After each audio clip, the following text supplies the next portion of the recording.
Hey you all, my name is Catherine. I'm an AmeriCorps member serving with the Environmental Education Leadership Corps at Legacy Grove Park.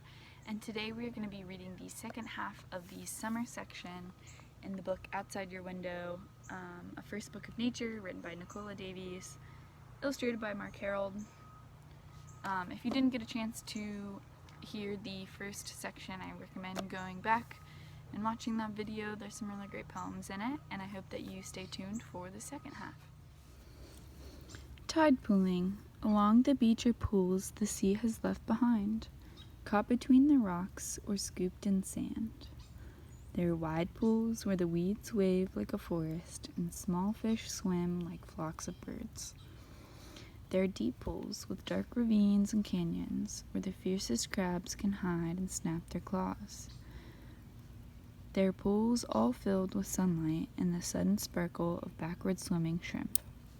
Each pool is a little world all of its own, and you can be the first person to discover it. Shell song. Fans and cones and spirals lying in the sand, white and pink and yellow in my hand. Pyramids and angels' wings lying in the sand, pearly cream and midnight black in my hand. Bishop's hat and trident's horns lying in the sand, needle sharp and mirror smooth in my hand. Tide. Slowly, slowly the tide creeps in. It trickles into rock pools, nibbles at your sand castle, then washes it away. At last the bay is full of sea, like a brimming cup, and all of the beach is underwater in another world until tomorrow.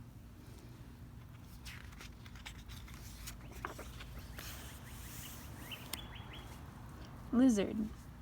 Quick as a blink. What was it? Fast as thinking. There, then not there. Quick as a blink. Quick as a blink.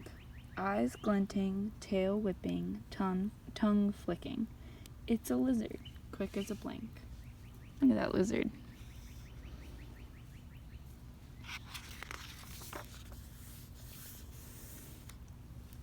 Night. The breeze shivers through the barley and the sea sighs. Far away an owl is calling and a star shines. The moon sails white and silver in the dark sky. Sometimes you can feel, sometimes you can feel, sometimes you can feel the world is turning.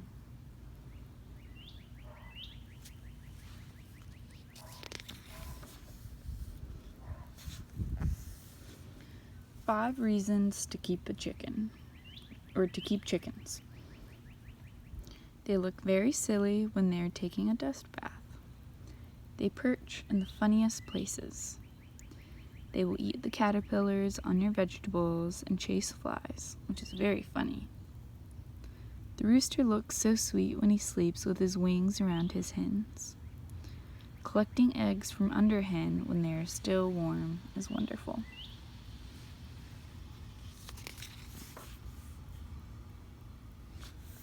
Moth. Something's battering the light bulb, fluttering and fussing.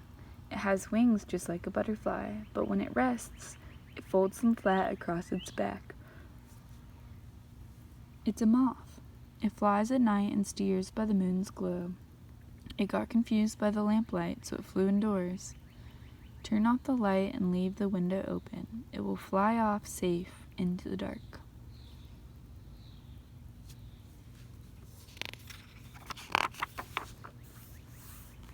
Growing. The balcony's a jungle full of plants, growing food for all the neighbors.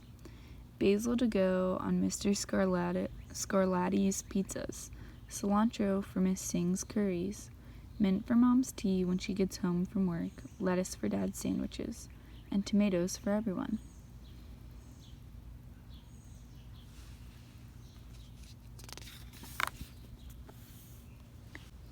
Dens. Dens are not like houses or tents. Dens are a part of the outside, and when you make one, using twigs, dead leaves, bales of straw, or anything else you can pile up to make walls around you, you are part of outside too. Things to do in your den. Sit and think. Notice things like the smell of the earth or what beetles are doing. Get very close to birds and animals. You can see them, but they can't see you.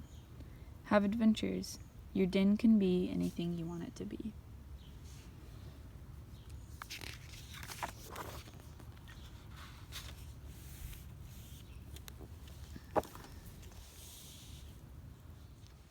Thanks so much for reading that with me. I really enjoyed hearing the rest of the poems from the summer section. Please stay tuned for we also have a fall and winter section of this book that we will be reading. And we also have some readings coming up from the wonderful Kentucky poet and writer George Ella Lyne. So please stay tuned for that as well. Thanks so much.